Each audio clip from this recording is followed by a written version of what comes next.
Hi everyone.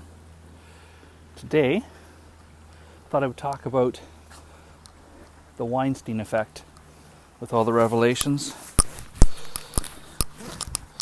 that are going on right now, Me Too campaigns, other actors and high profile people in the industry are getting pulled in, including Kevin Spacey and others. What's interesting is that I didn't realize how sheltered that industry was from this sort of thing, because they basically towed the party line in their tribe, I suppose, the Hollywood tribe, which is for the most part a Democrat tribe.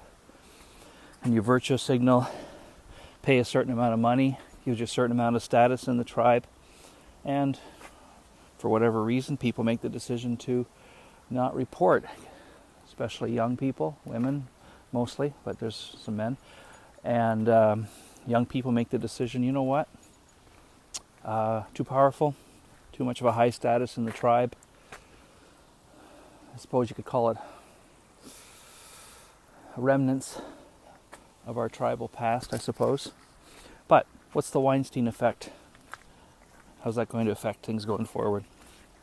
Well, I think first of all, flirting in the workplace, if it still occurs to a certain degree, is probably going to drop, because it's apparent that anything can be misconstrued these days. Any joke, anything. A lot of millennial women now, I suppose, of age-wise, they're adults, are basically raised to take everything overtly serious.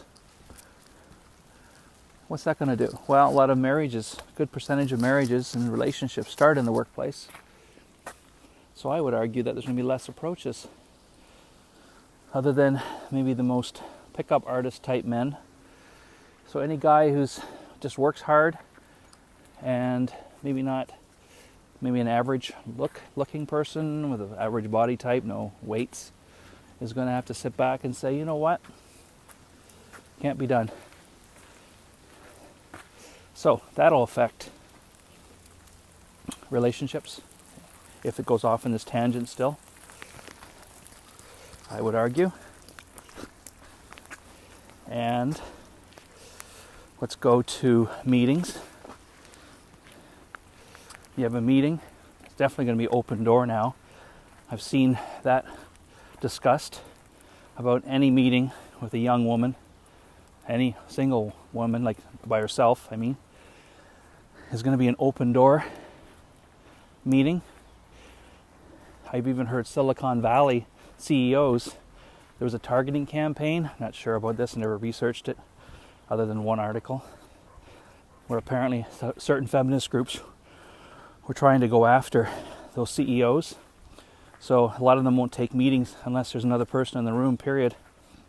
They have someone follow them around and sit, for crying out loud, just sit in a meeting. Fair enough. So if they're feeling it in that liberal world in California, then obviously there's something to it, if that's true. Moving on. Perhaps venues that where currently people do meet. Now it's internet dating sites, but in the past it was bars, etc. They might see more business. Demand's got to go somewhere. Men going their own way, MGTOW, although it already has momentum, might accelerate to a certain degree, because men are just going to look around thinking, that's it. That's the last straw. Somehow I think most of them are aware of it, but maybe more will discover that movement. Other things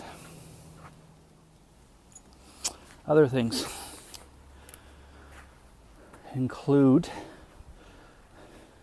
if less people are meeting at work, then the current number of people who are never marrying could actually increase, because all these 20-something men, rather than having a career stopping move, ending move, or even a damage, are going to wait or be hesitant to approach. Consequently, they're going to start getting into their 30s and realize more rationally, because they're less hormonal, that hey, I can still do this. Maybe I will try to get married. So there's a deferment. Guess what 30-something guys do? They realize that they have a higher value, and they're going to start dating, going after the 20-somethings more. So I think more women over 30 who aren't going to get married, if you want to go with this tangent.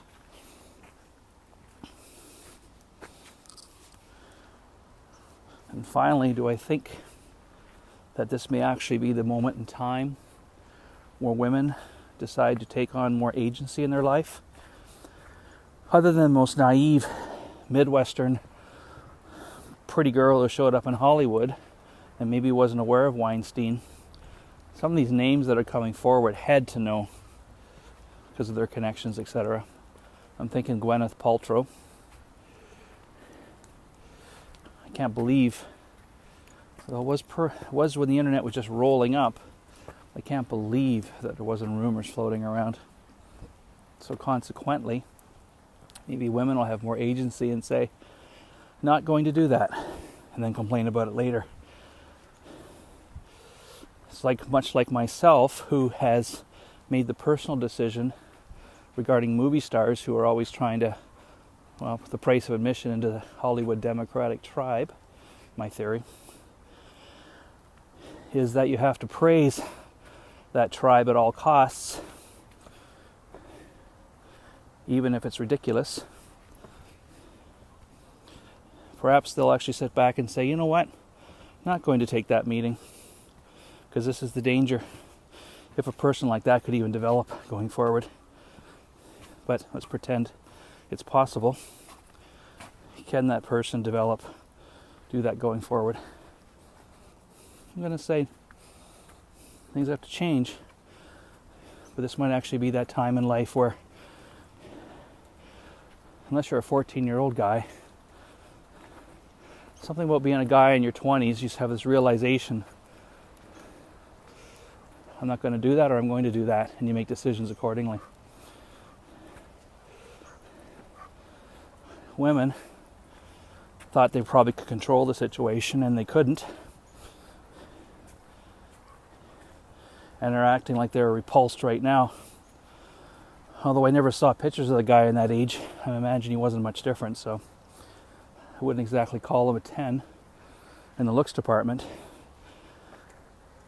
But if he was a 8 or a 9 in the looks department and confident, I doubt we'd even having this conversation. I think it would be accepted.